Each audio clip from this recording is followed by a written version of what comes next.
Welcome back to the Rhodes Pod. It's been a while, but it's baseball season. It's April, and I started the project. Well, I ran the project originally several years ago, 2014, 2015, the all-time District 9 Dream Team baseball.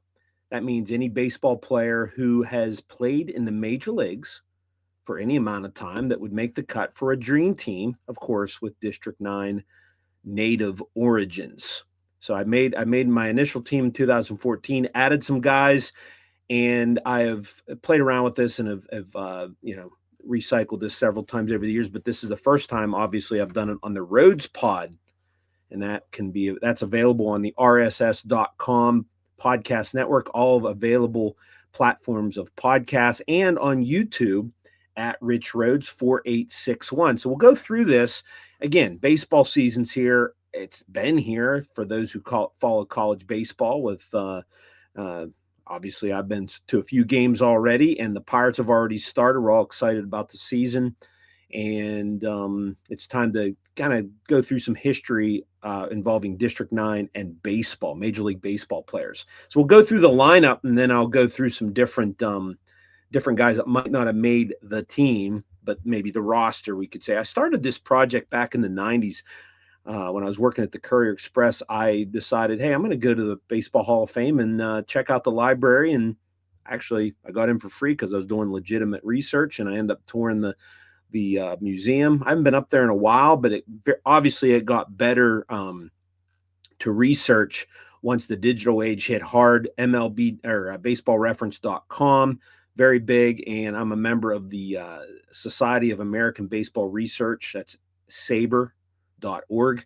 They have some great bios, and those are places that I added to my research. I may put something on my Facebook account where the original story with some links to the bios of all these guys. SABR researchers have done bios on several of these guys, actually all of them. So it's very interesting to go back and look at some of this information regarding. And again, we got to use quite a few years. District 9 isn't exactly a hotbed of major league talent, but it has enough over the history of baseball where it can put together a very interesting team. So I have some pictures. So we'll start at catcher. I'm going to use two guys. First, this fella, O.C. Schreckengost. He was a catcher for most of 11 seasons with the Philadelphia Athletics, 1902 to 1908. He hit 271 and was known as a defensive catcher back in the day. He threw out 40% of runners during his era, and he was a starting catcher for the 05 Athletics, who lost in the World Series to the New York Giants. And he's a very important guy in this team because he was the one of the close teammates with one of our dream team pitchers. We'll get to him in a second. Got to have this guy on the team, Devin Mesoraco.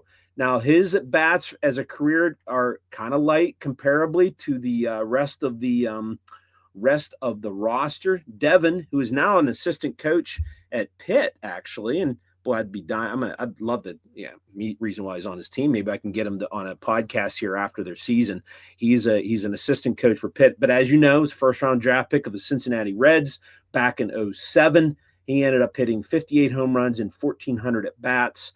All-Star game with the Reds in 2014, hit 25 home runs that year, and ended up playing 8 years, played in 468 games. That's a pretty good tandem at catcher. Punxsutawney has a very prominent theme on this team. Very good history. At second base, we have a guy by the name of Claude Ritchie. Who is Claude Ritchie? Well, Claude Ritchie was the second baseman for the Pittsburgh Pirates back in the era with Honus Wagner.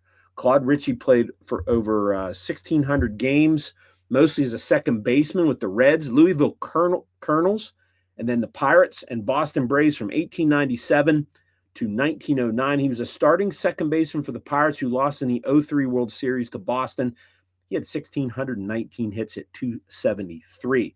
Shortstop, back to Punxsutawney. Now, Billy Hunter was born in Punxsutawney, but he didn't really do a lot there, was not really connected with Punxsutawney as his life went on. But he ended up matriculating down to Indiana nearby. And I tell you what, he had a career very interesting career that included some coaching. Billy Hunter, in 6 seasons as a backup infielder for the Browns, the Orioles, St. Louis Browns turned into the Orioles in the 50s, New York Yankees, yes, Kansas City A's and Cleveland Indians. Hunter was a highly regarded prospect, made his debut in 53, and he actually made the All-Star team because the Browns had to have somebody, but actually he was one of 2 guys that year. He was an All-Star rep with Satchel Paige, and in the All-Star game, he pinch ran for Mickey Mantle. 1 year later, he was involved in a 17-player trade in 54 between the Orioles and Yankees, and in that trade, a guy by the name of Don Larson got moved to the Yankees, along with Bob Turley, 2 very key pitchers in the history of the Yankees run during that time. But Billy Hunter, interesting career, and this is what's great. He's a player coach on this team, by the way. He's at shortstop. He's going to player coach because most of his significant career in baseball was 13-and-a-half-year stint with the Orioles as Hall of Fame manager Earl Weaver's third base coach. The Orioles won 2 World Series titles with him coaching in 66 and 70. Frank Robinson, Hall of Fame outfielder for the Orioles, credited Hunter with creating the Kangaroo Court, which was a clubhouse fun thing where players find each other for doing stupid things on the field or something. And Hunter was really a big part of that, loosened up the clubhouse. He managed the Rangers in 77 and 78. Now we move on to a Pittsburgh Pirate. Roulette, Pennsylvania native, Don Hoke. Don Hoke came to the Pirates in 1959, a very big addition to the team that eventually won the World Series in 1960. From 59 to 62, had probably some of his best years of his 11-year career that also included years with Brooklyn and the Dodgers and the Cubs and the Reds. Probably his best season was with the Reds in 57, but he was the runner-up in the MVP race in 1960 as a third baseman for the Pirates behind Dick Groat. He hit .282 with 16 home runs that year. Dick Groat, very solid third baseman. We're going to put him there, and he's from Roulette, Pennsylvania. Port Allegheny, Coudersport, up in that area, to be exact. Moving to the outfield, we got 4 guys, and we're going to start with a guy by the name of Wilbur Good. Hey, these you got to like these photos, by the way. Again, various sources, saber.org, a very big part of it. Wilbur Good spent 11 years as an outfielder back from 1905 to 1918, 11 seasons with the New York Highlanders before they became the Yankees, Cleveland Naps, Indians, now Guardians, Boston Rustlers, Chicago Cubs, and Philadelphia Phillies. His only 2 seasons as a full-time player was 14 and 15. In 14, he stole 31 bases, 272. He was a lifetime 258 hitter in the dead ball era, which isn't a bad average in 2,651 at bats. He's one of the outfielders. Then we move on to a longtime player coach, Fielder Jones. Fielder Jones played 15 years. He started his career in 1896. He was a everyday outfielder for the Brooklyn Superbas, and then he moved to the White Sox of Chicago when the American League got going in 1902. He closed out his career with a handful of games in the Federal League with the St. Louis Terriers in 14-15. 285 lifetime hitter with 1,920 hits. That's a good career. He was a starter on the center fielder, starter, and player manager for the 06 World Series champion White Sox that beat the Cubs. Jones managed 10 seasons, all but 3 as a player manager. And in 06, as he said, World Series title, very solid. We've got a very good clubhouse here. If we got some managers, some coaches, guys who played, very good. Moving on to the other 2 other outfielders, actually. And the next one, Jimmy Shorty Slagle, Worthville, Pennsylvania. And I mentioned, I think Wilbur Good was, or Fielder Jones, by the way. Get back to Fielder Jones. Let's get him up again. Fielder Jones was Shingle House. That's Oswego Valley. Jimmy Slagle, Worthville. That's Punxsutawney. It's between Brookville and Punxsy in the Punxsy School District. Slagle had quite a career, very good career. He was as you could see, not very big. They called him Shorty because he was a little guy, and we'll get him here in a second. So he played 1,300 games as an outfielder for 11 years with the powerful Cubs back when the Cubs were a dynasty. He finished with a .268 career batting average. He was a starter on the 07 World Series team and 08, but got hurt. he stole 274 bases, and he was actually the first player to successfully accomplish a straight steal of home in '07. So he had a World Series stolen base record that lasted from '07 until 1968 when Lou Brock beat it for stolen bases in a World Series. Not a bad guy to have in your outfield. Here's a good one. Sherry McGee. Didn't want to mess with Sherry McGee. He was a very, let's call it intense. They did not mess with Sherry McGee, and Sherry McGee could hit.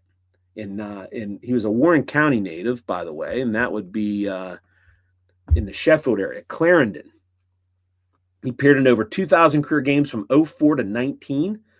16-year career, over 2,100 hits, lifetime batting average of .291 in that era is very good. The first 11 seasons he played for the Phillies, won the National League batting crown in 1910, hitting .331, led the league in RBIs with 123 and runs scored with 110. That would have probably been an MVP award had they had the stupid award back then. So there's our slugger in that lineup. So that's a pretty good lineup. We added Devin Mesoraco from my original list. Actually, a guy I forgot, first baseman. Let's go back to a guy by the name of Rube Bressler. Rube Bressler was actually born in Coder, Pennsylvania. Now, Brookville, Somerville people know where that is, and if you're on Route 28, you go down Route 28 and make the big bend. Still in Brookville School District, of course. You will see where Coder was. That was a mining town. Bressler moved out of the area in his teens, close enough to make this team, D9 native. He moved out to the Williamsport area after that. 19-year career, very interesting career for Rube Bressler. He started as a promising rookie pitcher for Connie Mack and the Philadelphia A's in 1914, and he ended his career as a 300-hitting part-time first baseman outfielder with the Cincinnati Reds and Brooklyn Robins, which is now the Dodgers, LA Dodgers. He went 10-4 with a 1.77 ERA as a 19-year-old rookie with the A's, who were swept in 1914 World Series by the Boston Braves. That would have probably gotten him Rookie of the Year that year based on all available stats, comparing him to other rookies that season. And then he went 4-17 in 1915. The A's crashed because Connie Mack rebuilt the team. Bressler had a dead arm, switched to the outfield, bounced around, and finally got onto the Reds in 17 through 27, mostly as a backup utility man, but he could hit. In 24, he hit .347 in 415 at-bats.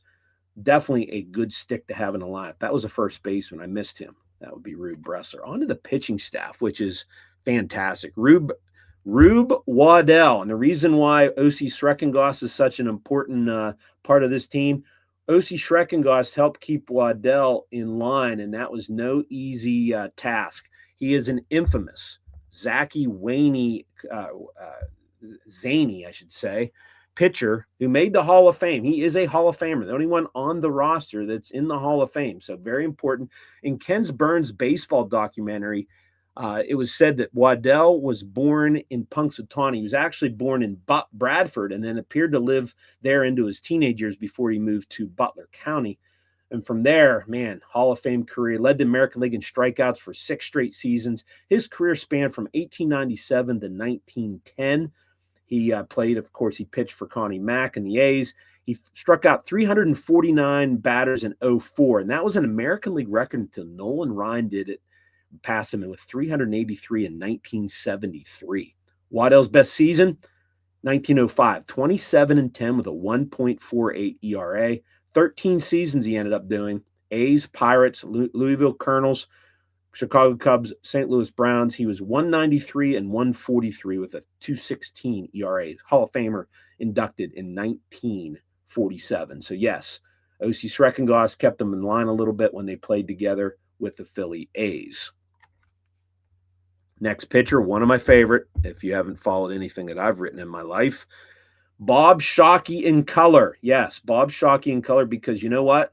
His red undershirt was allowed to happen. I can't imagine that happening now, but Bob Shockey was famous for wearing that red long undershirt under his Yankee uniform. Boy, that looks great, but he did it. They let him do it, and Bob Shockey retired after the 28th season with the Yankees as the Yankees' all-time winningest pitcher. enough said, right? Well, he pitched the first game at Yankee Stadium in 1923, and he won that game. And he started his career, 15-year career, started with the A's. He was on the team with Bressler in 1914, and then he ended as a 36-year-old reliever on that team called the 1927 Yankees. He pitched sparingly for that team, did not appear in the World Series against the Pirates, but he was kind of a player coach at that point. But you want to talk about the formative years of the beginning of the Yankees dynasty? Bob Shockey was a very important player in that era. He ended up winning 195 games and 116 with the Yankees, still ranked sixth all time. He started his career with Connie Mack in 1913, and again, teammate with Bressler. And Shockey was traded by the A's in 1915 during the season. He went 24-14 in 1916 with the Yankees, and then won 16 or more games in a 6-year span, including 3 20-game win seasons. And again, that brand new stadium opening in 1923, which is really the beginning of the dynasty. They won the World Series that year, and he threw out the first pitch in 1976 after the stadium was refurbished and reopened. He was still around. He died in 1980 in Syracuse. He wound up pitching in 4 different World Series, helping the Yankees to the 23 title. He was on the 27 team, and he managed the Yankees in 1930, replaced Hall of Famer Miller Huggins, who died at the end of the previous season. Then he was replaced after the 30 season by Joe McCarthy, and the Yankees, they took off from there. Bob Shockey, and again, another player-type coach, pitcher. This team, very, very good as far as background regarding coaching and stuff. Next pitcher by the guy by name of Mal Eason. Now, it looks like Mal Eason's an umpire there. Well, he is. Much of his career in baseball was an umpire, but Mal Eason, believe it or not, threw a no-hitter in 1906 while pitching for the Brooklyn Superbas, again, a name before it became the Dodgers, against the St. Louis Browns in his last season in the Bigs. He walked 5, struck out 3 over the Browns of St. Louis on July. It wouldn't have been the Browns. It was St. Louis Cardinals. That is incorrect. I corrected myself from my original story. In July of 1906, he was 10-17 that year with and he finished his career with a 36-73 record in 125 games for the Cubs, Braves, Detroit Tigers, and Brooklyn. A very unlikely no-hit pitcher, even back in that era. Eason was a full-time National League umpire from 1911 to 1916.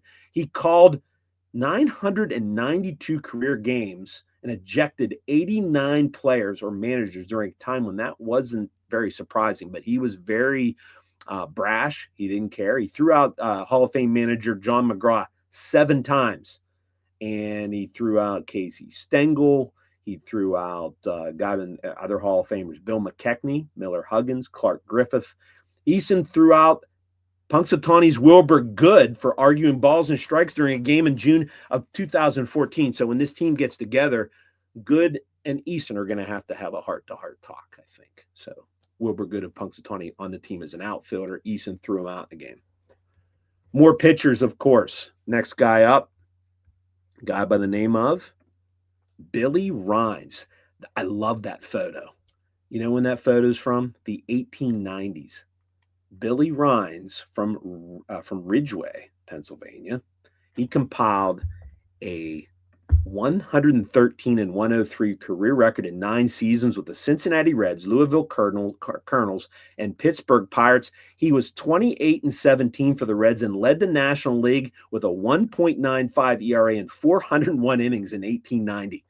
Led the NL and ERA again in 1896 with the Reds. He also won 20 games in 1897. He completed his career at the Pirates before the century ended, 1898 and 1899.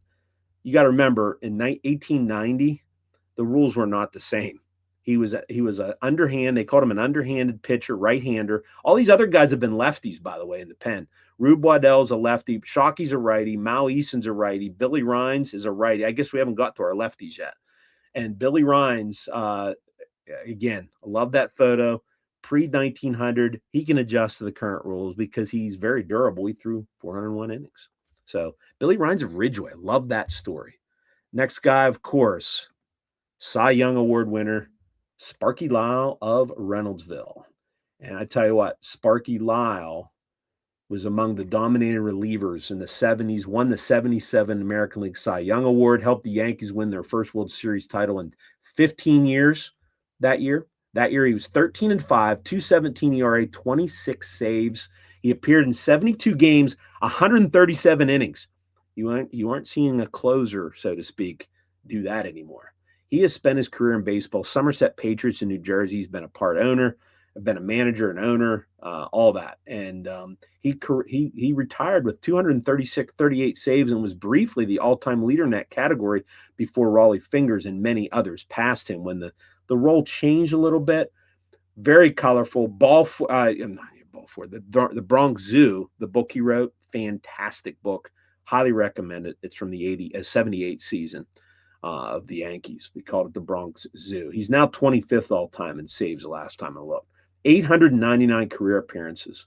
So Sparky Lyle, slider, that was his pitch. Very, very interesting character. And again, one of the best D9 athletes of all time. He was a great basketball player at Ren Sykes. I believe it was called Ren Sykes when he went through school. Definitely a worthy character on this team, worthy player.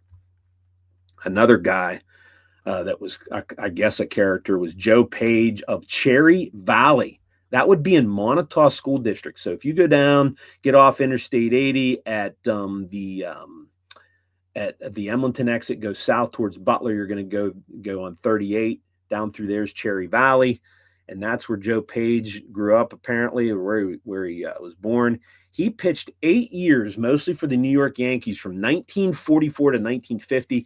Team's top reliever for a three-year stretch that saw him lead the AL in saves in 47 and 49. Saves aren't even a stat then. That's made up later. In those 2 years, he appeared in the World Series, helping the Yankees to win both titles. He was named to 3 All-Star games, 44, 47, 48. 285 appearances, all but 7 with the Yankees. He had 76 career saves, 57 wins. His 27 saves in 1949 was an ML season record. It wasn't eclipsed. Again, we didn't have that as a big stat back then. It wasn't eclipsed until 1961. Joe Page, very much a key reliever out of the bullpen for Casey Stengel in those glory years of the New York Yankees. A lefty, by the way. Another lefty. Now, lately we're hearing a lot, if you follow Joe Beimel on social media, first of all, great podcast. Anytime you see Joe Beimel talk, get him on there, listen to him. But he's really a big-time bowler now. And, make sure you follow him and check out all his bowling feats. He has a couple 300 games now. Maybe he's going on tour, but this picture is great. He's wearing a Pirates uniform while pitching in the Fed League. Again, love Joe. Joe, that's enough. Right there, that should say enough. Joe Beimel wearing a Pirates uniform in the Fed League game. But Joe had quite a career. He was an 18th round draft pick of the Pittsburgh Pirates out of Duquesne University in 98, made the bigs in 01 as a starting pitcher, but he ended up doing most of his career, of course, in the bullpen. He kind of refined his mechanics, turned his career around, and from 2006 to 08 with the Dodgers, he was one of the most reliable left-handed relievers. 216 games with a 3.04 ERA. Pitched with Washington, the Rockies, back to the Pirates and Mariners, and finished career with the Mariners, and another valuable left-handed arm out of this dream team bullpen. I'm going to wrap it up with I guess one more guy. We got to have a manager, right? Now, Billy Hunter, not bad. Fielder Jones, not bad. Obviously, they both, Fielder Jones won a World Series. Billy Hunter was on a World Series coaching staff, but this guy paid his dues and was all over the place as a manager. And he was a first-round draft pick. Now, I don't have the right uniform on the team that drafted him originally. John Miserock.